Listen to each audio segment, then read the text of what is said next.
Assalamualaikum warahmatullahi wabarakatuh dan salam sejahtera. Terima kasih banyak kerana sudi datang untuk menonton video saya pada hari ini.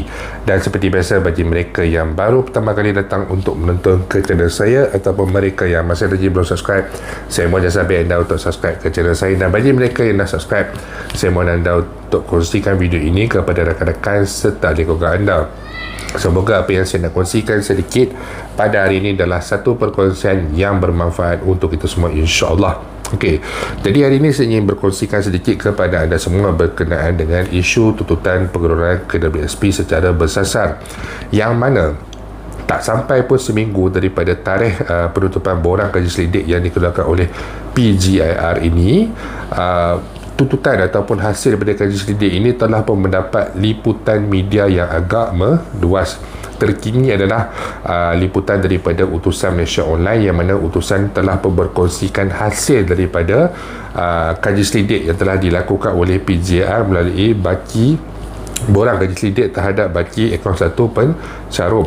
Kemudian kalau kita lihat, ada juga media-media arus perdana yang bukan berbahasa Melayu juga ada berkongsikan berkenaan dengan tuntutan daripada NGO yang menuntut untuk pengeluaran KWSP secara bersasar ini. Hari demi hari perkara ini semakin tersebar luas dan semakin mendapat perhatian banyak rakyat Malaysia. Banyak yang juga mungkin bukan daripada kalangan pencarum ataupun daripada kalangan pencarum KWSP itu sendiri yang selama ini tidak sedar terhadap tuntutan ini, mungkin kerana mereka ini penjawat awam ataupun mereka ini adalah pencarum tetapi yang bukan berada dalam kategori terkesan dan sebagainya. Mereka baru saja menyedari berkenaan dengan tuntutan ini, dan ini adalah hasil daripada segala langkah-langkah yang diambil oleh PGIR. Dan juga terima kasih kepada media-media tempatan kerana telah berkongsikan berkenaan dengan segala perjuangan dan juga segala, orang kata, hasil titik peluh ataupun usaha yang dilakukan oleh Pertubuhan Gagasan Inovasi Rakyat. Dan di pihak Pertubuhan Gagasan Inovasi Rakyat juga, PGIR, mereka telah pun beberapa kali sebelum ini berkongsikan antara faktor-faktor utama yang menyebabkan mereka ini bersama dengan rakyat yang terkesan daripada kalangan pencarum KWSP untuk membuat tuntutan pengeluaran secara bersasar. Antaranya adalah seperti isu inflasi, isu kenaikan OPR, isu kenaikan harga barang, kehilangan pendapatan ataupun kehilangan pekerjaan, pendapatan yang menjana, gaji yang tidak setara dengan sebelum ini, kesan-kesan daripada pandemik COVID-19 dan juga pelbagai alasan-alasan yang lain.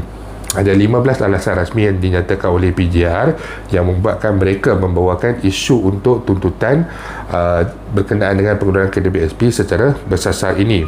Jadi daripada kedua-dua perkara ini dengan pelbagai perkara-perkara yang lain yang telah berlaku sebelum ini, ada dijumpa dengan ahli parlimen daripada Lembah Pantai sebelum ini, sebelum beliau menjadi menteri. Kemudian ada juga berjumpa dengan senator semasa kerajaan yang lepas, dan juga pelbagai orang kata perjumpaan yang lain. Secara ringkasnya, saya merasakan secara peribadi bahawa pihak kerajaan sekarang ini sebenarnya mengetahui berkenaan dengan tuntutan pengeluaran KWSP ini, tetapi adakah mereka faham tuntutan ini adalah secara bersasar ataupun adakah mereka faham tuntutan ini adalah secara bersasar, ataupun pemahaman mereka adalah tuntutan ini jalannya seperti 4 pengeluaran yang sebelum ini. Itu menjadi satu concern ataupun satu kebimbangan daripada saya. Tetapi mungkin juga mereka ini menyedari dengan segala, orang kata, memorandum yang telah pun diserahkan kepada pejabat Perdana Menteri, ibu pejabat keadilan dan sebagainya. Mungkin saya merasakan juga mereka menyedari pengeluaran ini adalah secara bersasar. Tetapi kenapa sehingga pada hari ini masih belum mendapat sebarang respon balas daripada pihak kerajaan, terutamanya daripada Perdana Menteri Malaysia yang ke-10?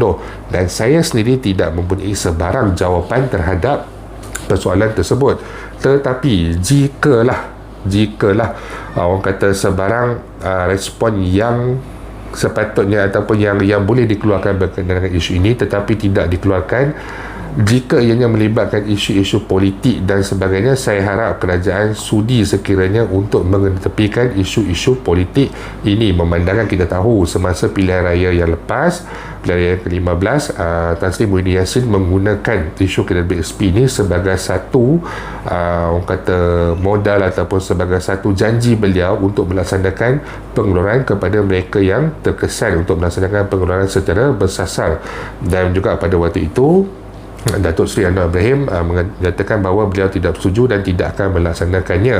Tetapi sekarang ini kerajaan belum faham tuntutan ini adalah untuk pengeluaran secara bersasar, yang mana mereka ini especially daripada kalangan mereka yang sudah tidak aktif mencarum, seperti suri rumah sebagai contoh. Katakanlah suri rumah itu sudah 10 tahun tidak mencarum, sekarang dah berusia 45 tahun, maksudnya dia telah tamat ataupun caruman terakhir dia adalah pada usia dia 35 tahun, 10 tahun yang lepas kan.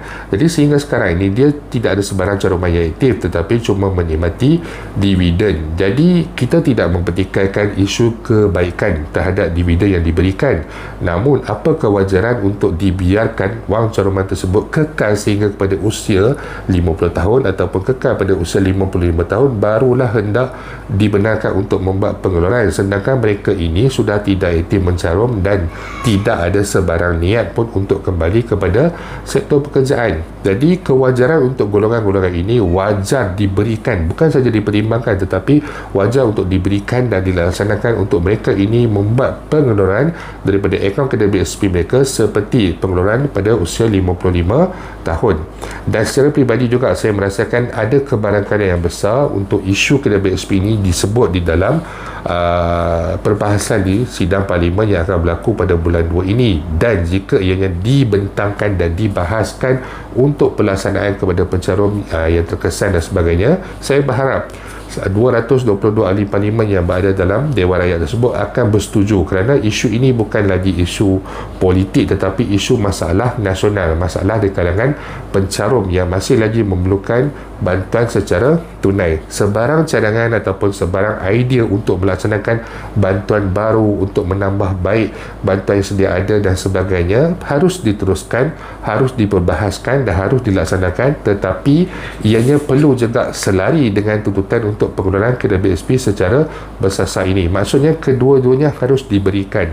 Mereka ini kerana mereka tidak ada pekerjaan, mereka ini tidak ada pendapatan, jadi wang daripada caruman mereka wajar diberikan kepada mereka, dan dalam masa yang sama bantuan-bantuan sedia ada ataupun bantuan-bantuan baru yang mungkin difikirkan oleh kerajaan untuk membantu terutamanya golongan-golongan ini, ibu bapa tunggal, surumah dan sebagainya, harus diteruskan juga. Dia tak boleh salah satu ataupun dia tak boleh salah satulah, maksudnya kalau dah diberikan pengeluaran KWSP tak boleh bagi bantuan baru dan sebagainya, tak boleh macam tu, sebab mereka ini perlu mendapatkan orang kata aliran tunai secara terus.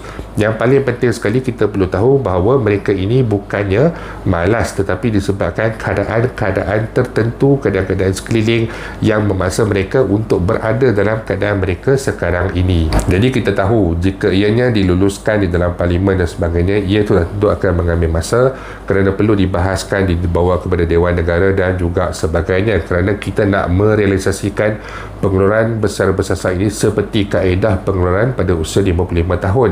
Dia perlu menjadi akta, perlu dimasukkan dalam akta KWSP dan sebagainya. Namun saya berharap kesemua perkara ini dapat direalisasikan, dapat dilaksanakan dengan segera. Mungkin boleh dikurangkan beberapa kerenan birokrasi ataupun perkara-perkara yang boleh menyebabkan sebarang penangguhan terhadap pelaksanaan isu pengeluaran KWSP secara bersasar ini, kerana kita dah masuk tahun baru dah 2023 dan genap pada bulan April nanti genaplah setahun pengeluaran khas 10,000 secara one off payment.